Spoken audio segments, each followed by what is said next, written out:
C'est l'anniversaire de Lily et Léa a proposé de lui offrir une journée en thalasso.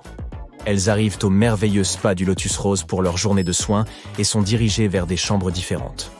L'une des deux femmes reçoit un message anonyme sur son téléphone qui lui dit « Faites attention, regarde l'image. Peux-tu deviner laquelle de nos amies est en danger ?»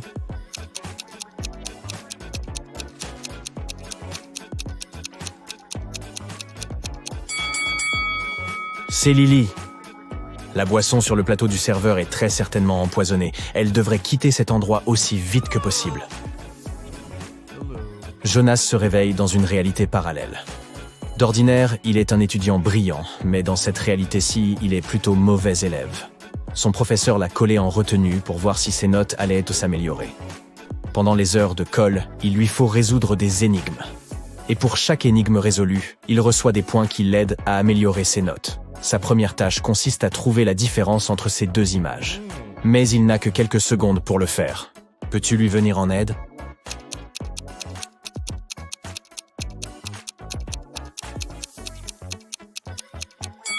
Eh oui, sur l'image de droite, il n'y a pas de gribouillis sur le papier.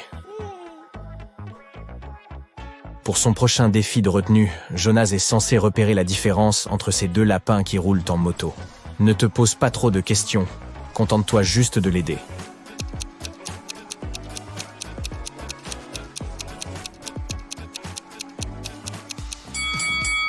Tout à fait, c'était le casque depuis le début. Diana est une championne de natation qui se prépare pour sa compétition du lundi. 24 heures avant le grand jour, elle disparaît.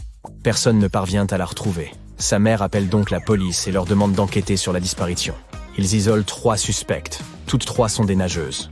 Anna affirme qu'elle n'a pas parlé à Diana depuis leur dernier entraînement. Ashley explique qu'elle a invité Diana à déjeuner samedi, mais que cette dernière a décliné l'invitation parce qu'elle avait rendez-vous chez le coiffeur en vue de la compétition. Mélanie confie qu'elle a parlé à Diana la nuit précédente. Elle lui a fait part de son anxiété à l'approche de l'épreuve. L'une de ces nageuses ment. Qui est la menteuse ?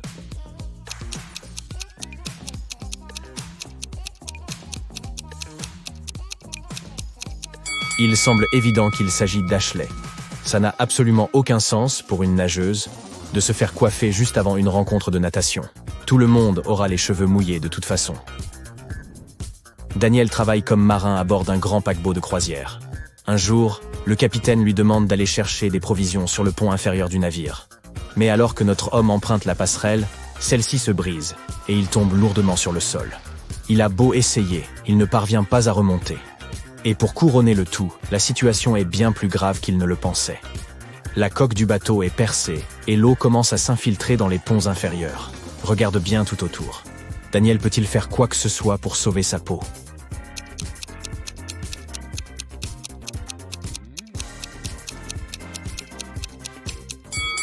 Il peut se contenter d'enfiler un gilet de sauvetage et attendre que l'eau inonde le pont inférieur.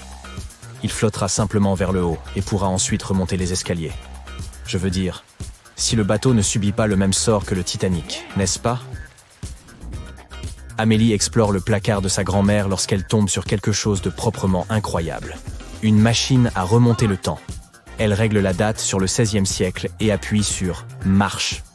Elle passe la journée à arpenter le marché local, mais les gens ne cessent de la dévisager avec insistance.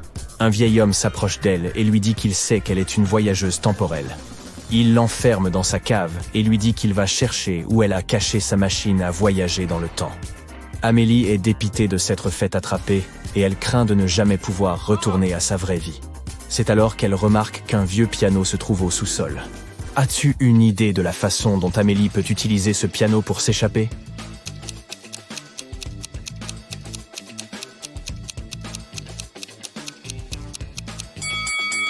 La réponse n'est pas évidente, mais quoi de mieux qu'une clé de sol pour s'échapper d'une cave ? Tu as décidé de partir à l'aventure, alors tu enfiles ton sac à dos et tu pars faire une randonnée sur le sentier des Appalaches. Mais comme c'est la première fois que tu fais une randonnée de ta vie, tu as très mal préparé ton coup. Ton eau ne t'a duré qu'une seule journée et tu as eu besoin de te réapprovisionner. Devant toi se trouvent 4 points d'eau, un étang, un lac, un cactus bien juteux et un ruisseau. À quelle source ferais-tu mieux de boire ?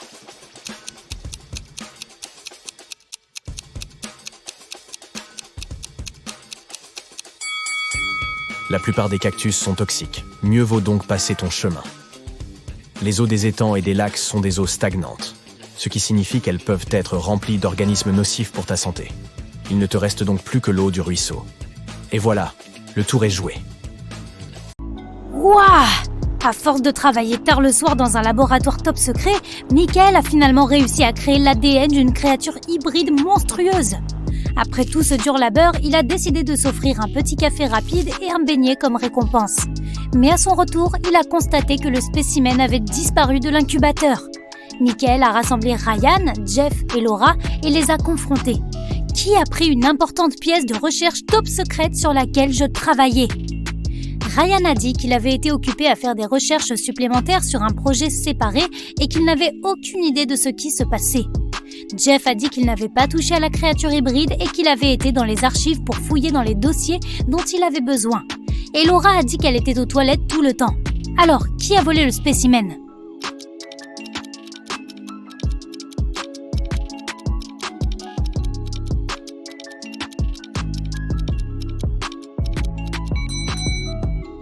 Michael n'a jamais mentionné qu'il avait affaire à une créature hybride monstrueuse.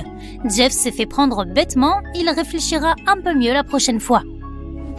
Anne déteste absolument l'hiver, mais comme tout le monde, elle doit sortir et faire des choses. Elle vient d'emménager pour le travail dans une ville enneigée et découvre à quoi ressemblent les hivers vraiment froids. Mais elle a réussi à se rendre au centre commercial pour faire quelques courses rapides pendant un énorme blizzard. Lorsqu'elle est revenue à sa voiture garée, elle a découvert que quelqu'un était entré par effraction et avait pris ses affaires. Lorsque la police a aligné les 3 suspects, ils ont chacun raconté leur histoire. Francesca a dit qu'elle a stické sa voiture dehors et qu'elle ne savait rien. Ned a dit qu'il avait acheté des vêtements pour ses enfants. Et Earl a dit qu'il était assis dans un café à l'étage supérieur du centre commercial. La police a arrêté le suspect. Qui était le suspect ?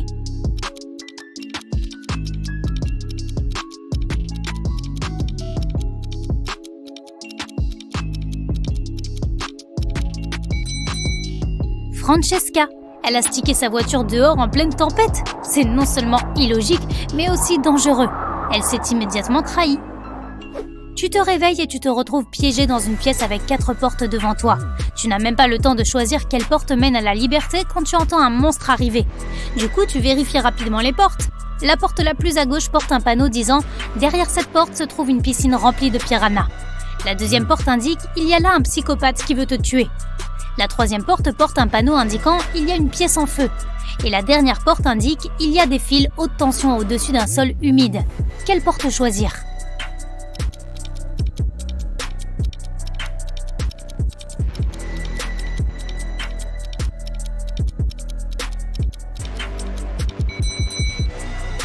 La dernière porte, celle des fils haute tension au-dessus d'un sol humide. Certes, cela peut te sembler effrayant comme ça, mais les fils haute tension ne touchent en réalité pas le sol. Donc tu pourras parfaitement te glisser par en dessous sans aucun danger, si tu fais bien attention. Allez, courage! Donc c'est bien la dernière porte à droite qui mène à la liberté. Mason était extrêmement heureux lorsqu'il a appris que sa sœur Jane venait en ville. Il venait de commencer un nouveau travail et avait hâte de l'accueillir pour la première fois. Elle avait seulement pu voir quelques belles photos des endroits qu'il avait visités, y compris de son lieu de résidence. Lorsqu'il est allé la chercher à l'aéroport, il a remarqué que quelque chose n'allait pas du tout chez elle. Elle semblait agir comme un robot et était toute raide dans ses mouvements. Elle ne voulait pas manger et insistait seulement sur le fait qu'elle voulait se reposer. Bizarre. Avait-il regardé trop de science-fiction ? Au bout d'un moment, Mason entend un coup à la porte et à sa grande surprise, il tombe sur Jane. Mais je pensais... Jane lui dit alors que celle qui se trouve dans son appartement était une menteuse. Quand la Jane de la chambre sort et voit l'autre Jane assise sur le canapé, elles sont toutes les deux en état de choc. Elles essaient alors toutes les deux de convaincre Mason qu'elles sont la véritable Jane. Mais qui Mason va-t-il croire ?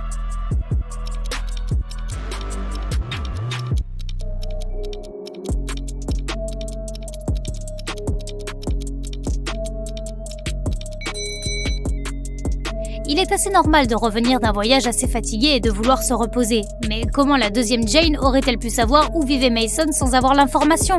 Et elle n'a même pas transpiré en courant vers l'appartement. C'est elle. Par une belle et chaude journée, Viviane, qui vit dans une ville au bord de la mer, a décidé de faire une randonnée toute seule. Mais après des heures de marche, elle s'est retrouvée dans une partie de la forêt qu'elle ne connaissait pas. Devant elle, il y avait 3 chemins. L'un d'entre eux portait des empreintes d'ours qui s'éloignaient. Un autre avait des empreintes de chaussures humaines. Et le 3e longeait la rivière. Lequel Viviane devait-elle prendre pour trouver son chemin ?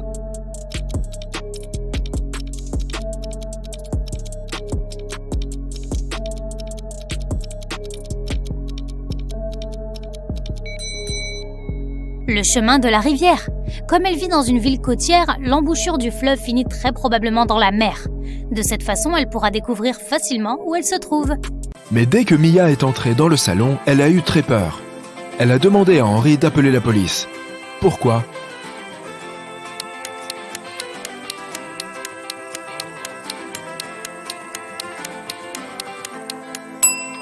La cabane est au milieu de nulle part. Qui a allumé les bougies et le feu ? La maison était fermée à clé. Henri a vérifié toutes les pièces, mais n'a pas trouvé d'indice. Et toi ? Une idée de qui ça pourrait être ?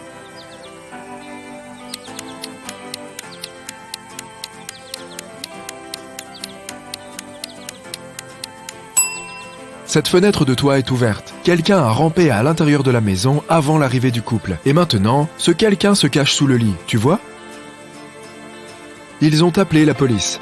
Les agents ont promis d'arriver dans 1 heure. Mia a décidé de prendre une douche. Lorsqu'elle est retournée dans le salon, elle a réalisé qu'Henri avait disparu. Mia a fouillé le jardin, puis toutes les pièces de la maison, et est retournée dans le jardin. Mais elle n'a trouvé aucun indice. Peux-tu l'aider ?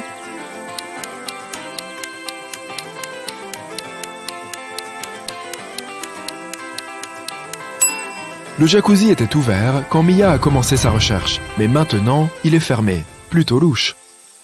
Mia marchait dans le jardin. Soudain, un homme masqué a surgi de nulle part et l'a poussée. Mia a marché sur un piège et elle est tombée dans un puits profond. Elle a crié « S'il vous plaît, aidez-moi à sortir !» Personne n'a répondu, mais le téléphone de Mia a vibré. L'homme masqué lui a proposé de jouer à un jeu. Sinon, elle devrait rester dans le puits pour toujours. Voici la première énigme. Je suis de toutes les couleurs et je grossis quand je suis plein. Je m'éloigne en flottant si tu ne m'attaches pas. Et je fais un gros bruit si je me casse. Qu'est-ce que je suis ? Mia a tout de suite compris. Et toi ?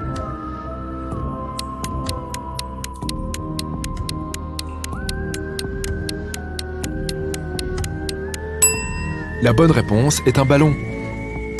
Voici la 2e question. Je peux sauter et grimper. Avec mes nombreuses jambes, je me balance d'arbre en arbre.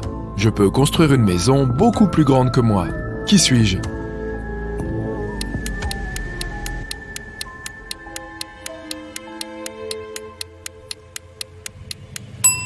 As-tu deviné ? C'est une araignée. Et la question finale ? Je sors la nuit sans être appelé. Je me perds dans la journée sans être volé. Qui suis-je ? Peux-tu aider Mia ?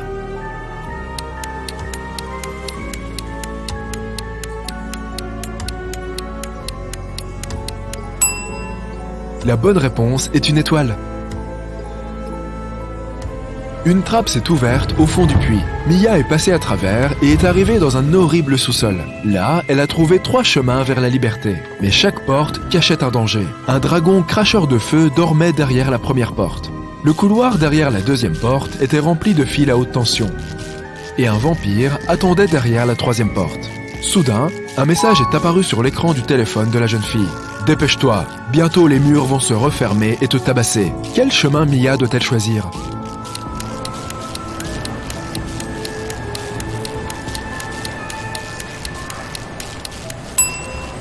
Elle devrait attendre que les murs soient assez proches pour pouvoir faire fuir le vampire avec ce pieu et passer par la 3e porte. Quand la police arrive à la cabane, elle a trouvé Mia et Henri sous le porche. Henri venait de se réveiller. Les voleurs avaient mis des somnifères dans son café. Les gens ont fouillé la zone et ont trouvé quelques indices. Ils en ont conclu que les criminels avaient l'intention de quitter le pays en train. Malheureusement, personne ne savait à quoi ils ressemblaient, ni quelle était la taille du groupe. Ils ont donc arrêté 4 personnes suspectes à la gare et examiné leurs bagages. Peux-tu deviner qui est innocent ?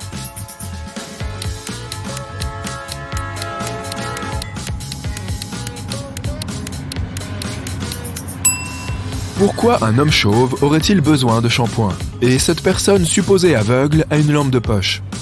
Ce type porte 3 tubes de dentifrice, mais pas une seule brosse à dents. Il semble que seul le troisième type ne soit pas un criminel. 3 amis vivaient près l'un de l'autre et se retrouvaient souvent pour boire un café ensemble. Ils s'appelaient Monsieur Bleu, Monsieur Rouge et Monsieur Blanc. Un jour, ils ont remarqué que sous leur manteau, ils portaient des chemises de différentes couleurs, rouge, bleu et blanc. Monsieur Bleu a dit « Hé, Monsieur Blanc, as-tu remarqué que nous portons tous des couleurs différentes de nos noms réels ?» L'homme qui porte la chemise blanche a répondu « Waouh, tu as raison! Peux-tu trouver la couleur de la chemise que chacun d'entre eux portait ?»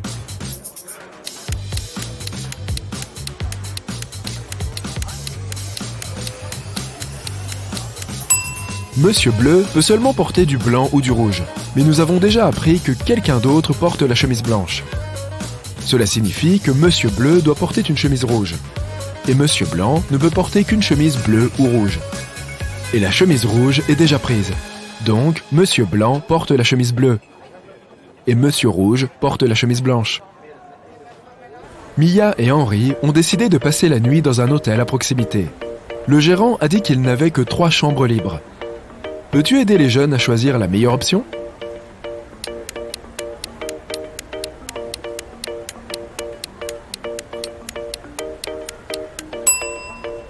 Cette pièce n'a pas de porte.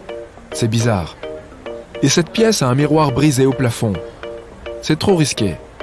La deuxième option semble assez sûre et agréable. Le couple s'est enregistré et Henri a demandé à Mia « Où veux-tu aller maintenant ?» Elle a répondu par cette énigme. « Tu me rendais visite quand tu avais besoin de savoir, mais je me sens seule depuis qu'Internet est né. Qu'est-ce que je suis? As-tu deviné? »